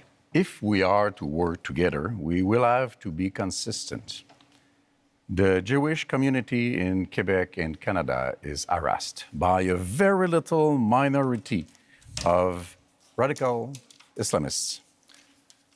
And we don't do so much. The law in Canada says that somebody may invite people to be violent, to propose genocide against another people, if they can be hidden behind a religious motivation. They are in agreement with that, they are in agreement with that, they are in agreement with that. And we say it is a crime to invite people to violence and killing other people, and this is what is being done very often in Canada and Quebec with the approval of the Criminal Code of Canada. And we are saying this has to be changed. We have to change what we do before we want people elsewhere to change what they do. Last minute in the segment, Mr. Poilievre. This is about crises and leadership. And one crisis we have is in immigration. Because of this Liberal government's commitment to a radical policy called the Century Initiative, which seeks to bring our population up to 100 million people, they have allowed massive overcrowding in our communities. That has caused housing shortages, job shortages, Don't blame immigration and for the shortages. fault of your government. And if I could, the fact that you did sorry, not I didn't invest in interrupt housing, you. I did not interrupt six you, homes, sir. I did not that's interrupt wrong. you. Don't It is- blame I do not people. blame. Your If I could, failures. Let him finish. I do not blame immigrants. I blame the Liberal government, which brought this policy on. And Mr. Carney wants to continue with the Century Initiative. This is crazy. We have to get back to normal levels of immigration, get rid of the fraud in the temporary immigration system, and ensure that the people who come here can arrive in numbers that we can house, employ, and care for. That's how it always was, and that's how we're going to restore Thank you, Mr. Poilievre. That is our time for this segment. Those are our 5 themes, but we are not done yet. We are entering the next section of our debate tonight, what we're calling the Leader's Choice, something a little bit different. Each of you will get the chance to ask a question, any question, of any other leader. You can then debate the answer, and each one on one will last for 3 minutes. So, Mr. Singh, you have the first option here. Who do you want to ask your question of? Mr. Carney. Go for it. Mr. Carney, as chair of Brookfield Investments, your company is one of the biggest tax dodgers in Canada. As chair, you approved decisions where Brookfield Investments bought up affordable homes, kicked out the tenants, and jacked up the rates.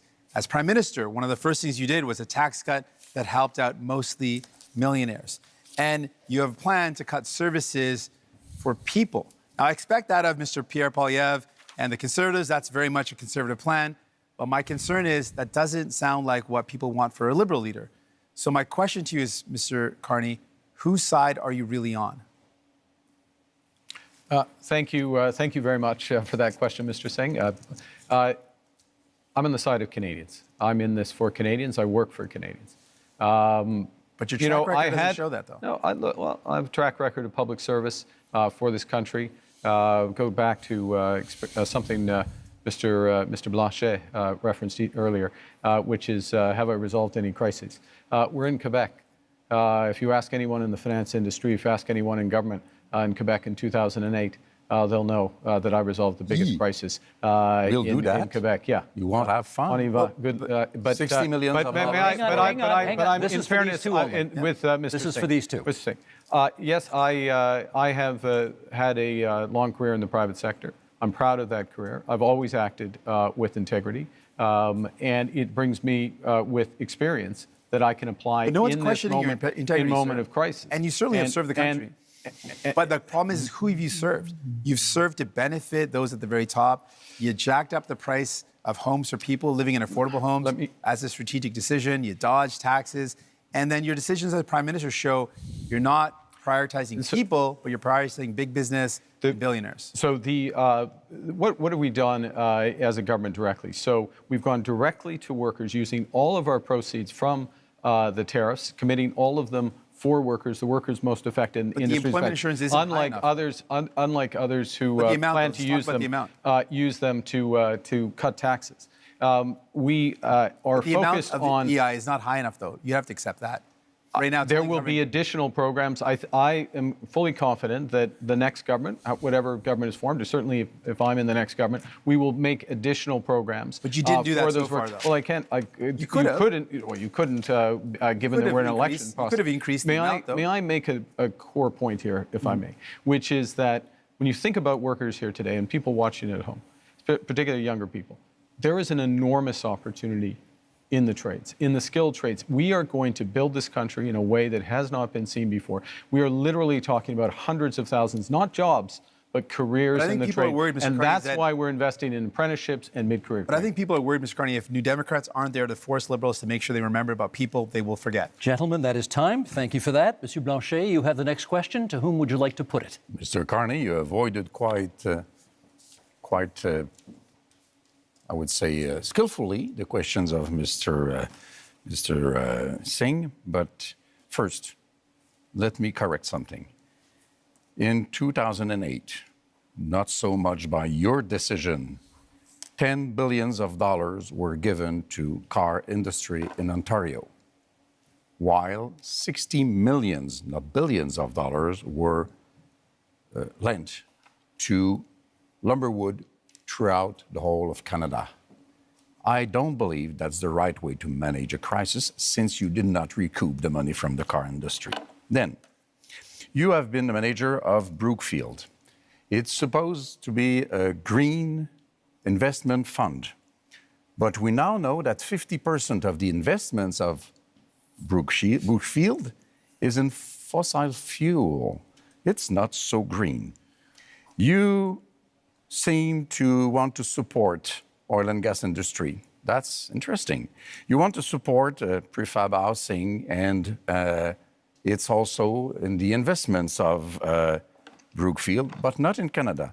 You want to support nuclear power, smaller reactors, which are more dangerous, by the way, and Brookfield has investments in Westinghouse.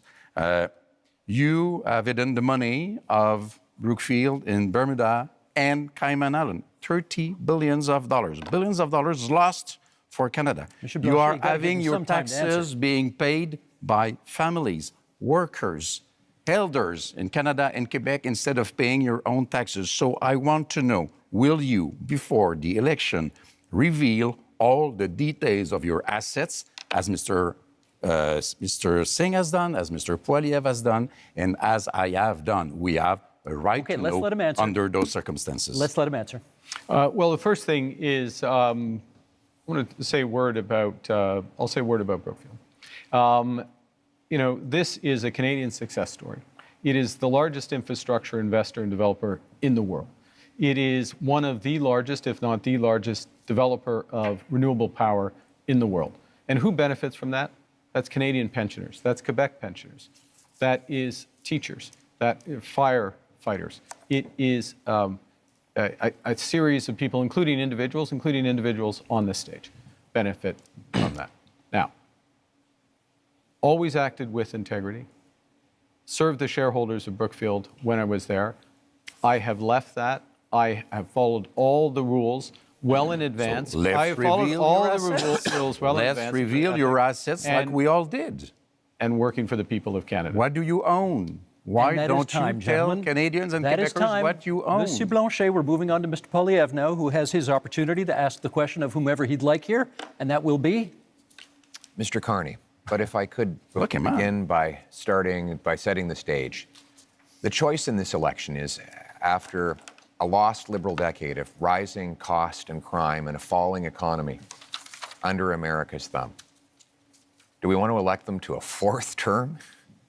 Or do we want to change? Change so that you can afford food and homes. Change so that you can be safe on your street, and change so that your paycheck grows faster than your cost of living.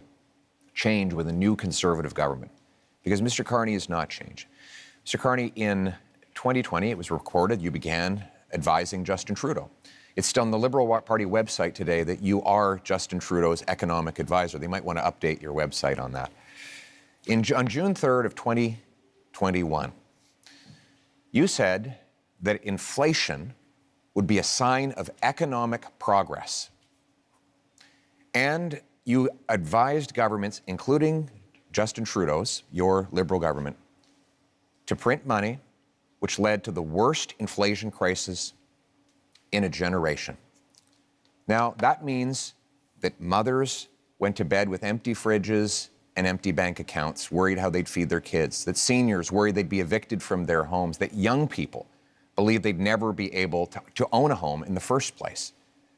Now, in retrospect, that you look back on the Liberal decisions that you advised Justin Trudeau to take, will you look at the camera in the eye and apologize to the many people who suffered as a result of the inflationary policies that you advised Justin Trudeau to implement? You know,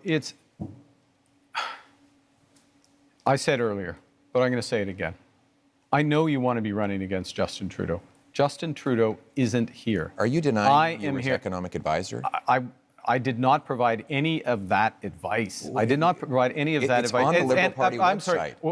Are you accusing your Liberal Party of lying about your role? Because it says today you can go to the Liberal Party website now, and it says that you were Justin Trudeau's economic advisor. The way you judge someone, in my view, is how they act, what they do when they have responsibility. Twice I was a central bank governor, and in both cases, if I may, in both cases when I was responsible for inflation, inflation was less than 2%. I'll add that when I was here responsible for the Bank of Canada, inflation was less than 2%. Our dollar was at parity. That is the kind of success that I can deliver for this country coming out of this crisis. And what is at stake here? You were the economic advisor to Justin Trudeau that gave us the worst inflation that we have had in a generation, because the policies that you implemented and those of the MPs that are still in your ministry. To the fellow Canadians, crisis which the last 10 years has been about the Liberals. The next 10 years should be about you. And that's time. Mr. Carney, good news is the next question is yours. Well, I'm going to ask myself a question. Actually, I'm going to ask a question which has been troubling me. And it's troubling me because, you know, we are in a very dangerous and divided world. Who is it to? I'm going to ask a question of Mr. Poilievre.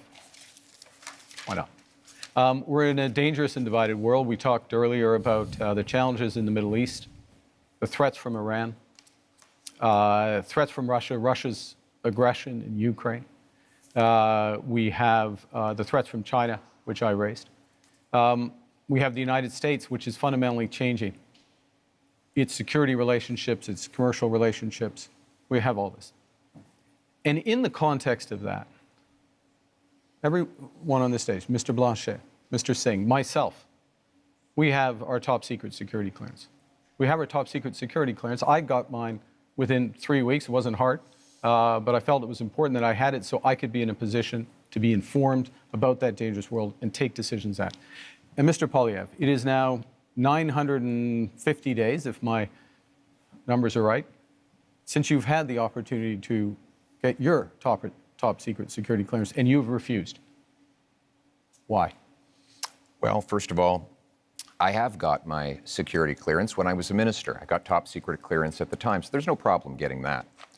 But when the government made this recent offer, they said that if I got the secret security clearance briefings, that I would be gagged under the security law, and I could be prosecuted if I spoke freely about matters of foreign interference. Now, given that Canada has experienced Chinese interference by Beijing, the government of China, in 2 consecutive elections, I needed to do my job to speak freely without fear of prosecution. And that was not something I would be allowed to do. Even Thomas Mulcair, the former leader of the NDP, said that when he was the leader of the opposition, he never would have accepted the kind of gag order that your government and Mr. Trudeau's government was attempting to impose on me. And it's good that I'd made that decision, because it has allowed me to speak freely about things like the case where one of your candidates, sir, actually said that he wanted to send a political opponent to China under a bounty threatening his life or imprisonment, and you refused to get rid of him. Now, it might have something to do with the fact that you went to China not long ago to get a $250 million loan for your company. But the reality is, you refused to stand up for a Canadian who was being threatened by a foreign government. And I was able to speak freely on that matter because I refused the gag order that the Liberal government attempted to impose on me. Well, there's a couple of interesting things. I think people at home have seen a robust debate here, and it's been a robust campaign, and it has not stopped Mr. Blanchet or Mr. Singh at times during his campaign by making challenges with respect to these issues. So one can address it. I will observe, as someone with a top secret security clearance, that China is not the only country that is accused of foreign interference. And gentlemen, that is time we'll for this segment. That's our time. Now, closing statements are still a few minutes down the road, so we have a little bit of time for some quick hit Q&As for each of you right now. Short questions, 45 seconds, please, on the answers, and we're going to go left to right as I look at you right now. Mr. Poilievre, you get the first question. To the best of my knowledge, you have not offered a hard timeline, as the other parties have, to meet Canada's NATO commitment of 2% spending on defence. When would you hit that target? My aim will be to 2030.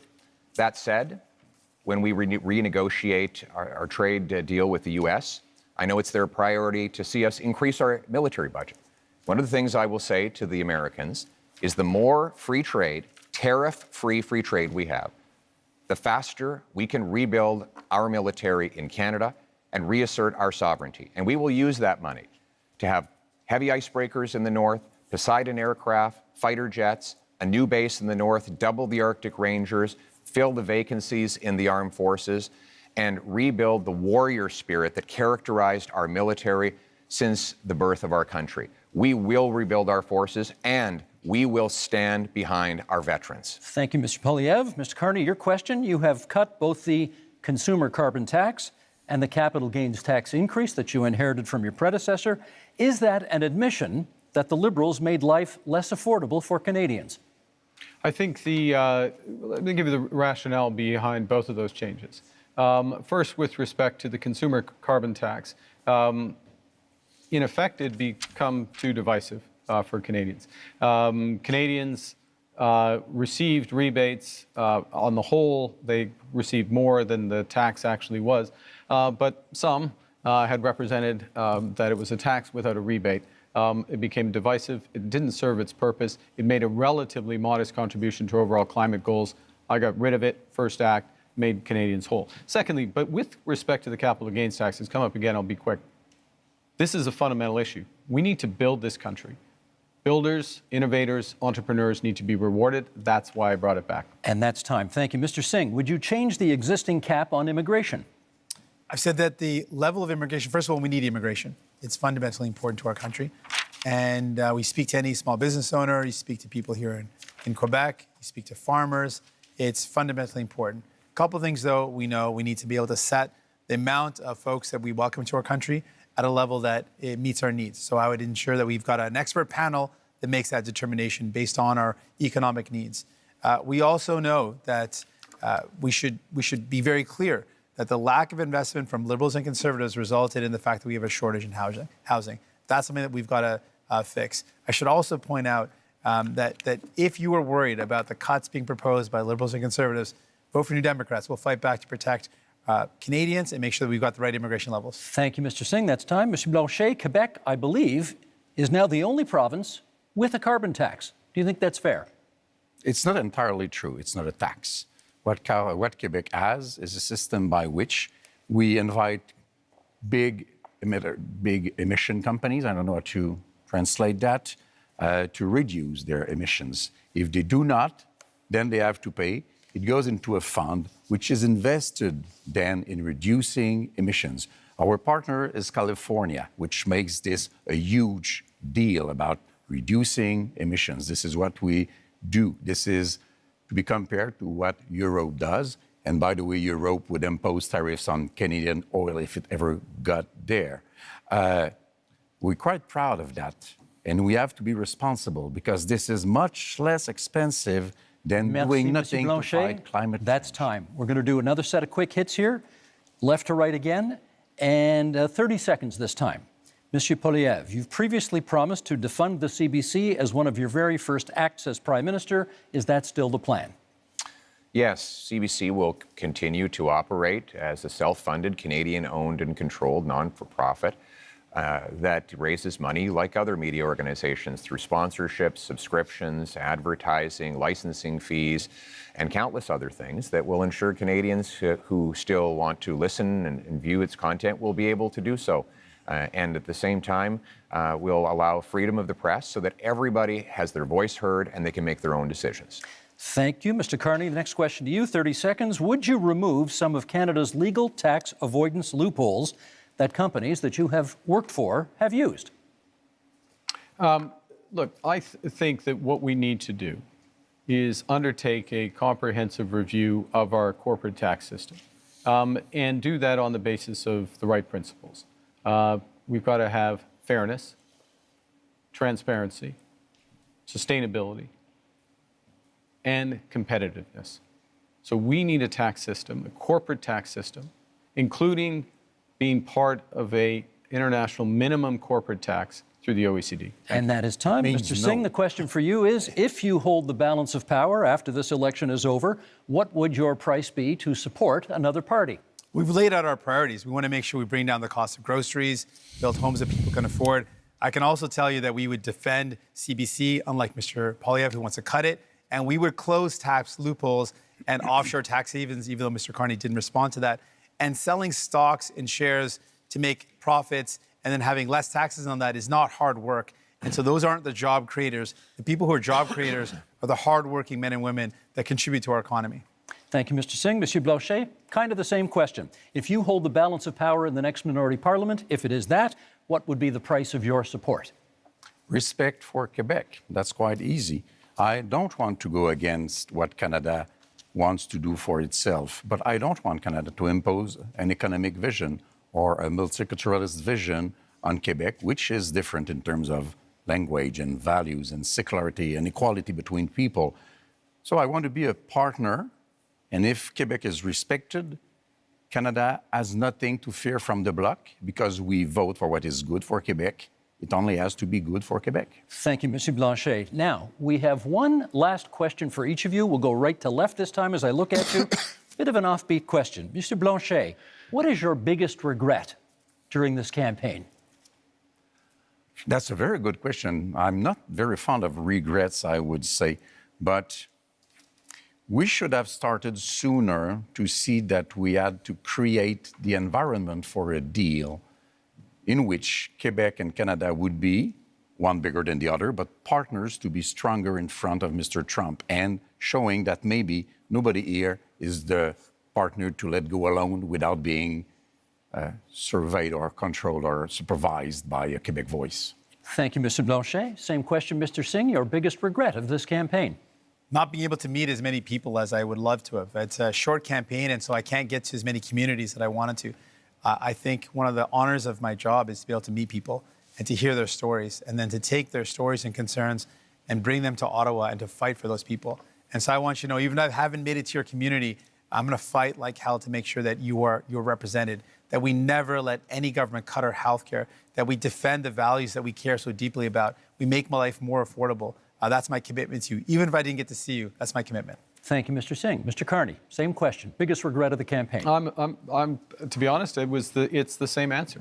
This is an astonishing country. It is an amazing country. And the opportunity and the responsibility that comes with it of being with Canadians, hearing their stories, their challenges, drawing strength and ideas from them, and working to be part of the solution is the greatest honor of my life. But the regret is that it is also a big country, and it is a short period of time. Mr. Poilievre, last word to you. I actually agree with these two gentlemen. I had a rule that at all my rallies, even when they're really big, I would stand in front of a flag and greet every single person and hear their stories and learn their struggles. And that was always touching to me, that they would put their faith in me or in any of us. Yeah. But we've been in such a rush because we have to get off to the next event, so we haven't been able to stop and do that. And I want you to know out there, I haven't forgot about you. Thank you. Thank you, Mr. Poilievre. It is time now for closing statements, and prior to the debate, you drew lots as to which order we would go in, and Mr. Singh, you get the first word on a closing statement. Certainly, thank you. Because you voted for New Democrats, we were able to build this country that we love. Universal health care and pensions, because you voted for us. Because you voted for New Democrats, we were able to fight to bring in dental care, pharmacare, and childcare. Because you voted for us, because you supported us. You have the power with your vote to send more New Democrats to Ottawa, to continue that fight, to make sure that no government cuts the things that we hold dear, like our health care, to ensure that we can do everything possible to make life more affordable by making it more affordable to buy your groceries and to get a home. I'm asking for your support in this election so that I can continue to fight to defend the things that make Canada, Canada, the things that we hold dear, the things that make us proud to be Canadian. Thank you, Mr. Singh. Mr. Carty. We are facing the biggest crisis of our lifetimes. Donald Trump is trying to fundamentally change the world economy, the trading system. But really what he's trying to do to Canada, he's trying to break us so the U.S. can own us. They want our land, they want our resources, they want our water, they want our country. And we're all going to stand up against Donald Trump. I'm ready. I've managed crises over the years. I've built strong economies. We will fight back with counter tariffs. We will protect our workers and those businesses, and we will build the strongest economy. We will build Canada strong. I'm asking for your support, the honor of doing so. Thank you. Thank you, Mr. Carney. Monsieur Blanchet. For 260 years and a little bit more, les Français, devenus des Canadiens, devenus des Canadiens français, devenus des Québécois. You have tried to have them become Canadians like all Canadians. But to no avail, we are different. So let's be economic partners. Let's have a voice chosen by and for Quebecers, an ally for Canadians as equals in front of Mr. Trump. Monsieur Poilievre. Only in Canada could someone start where I began and get to this stage. I was born to a single mother and adopted by school teachers who raised me to believe in the incredible Canadian promise that anyone who worked hard could do anything. That promise feels broken today. Many of you worried about paying your bills, feeding your families, or ever even owning a home. You're worried your kids are in danger. But I'm here to say it doesn't have to be this way. With change, we can restore the Canadian promise so that hard work gets you a beautiful house on a safe street under a proud flag.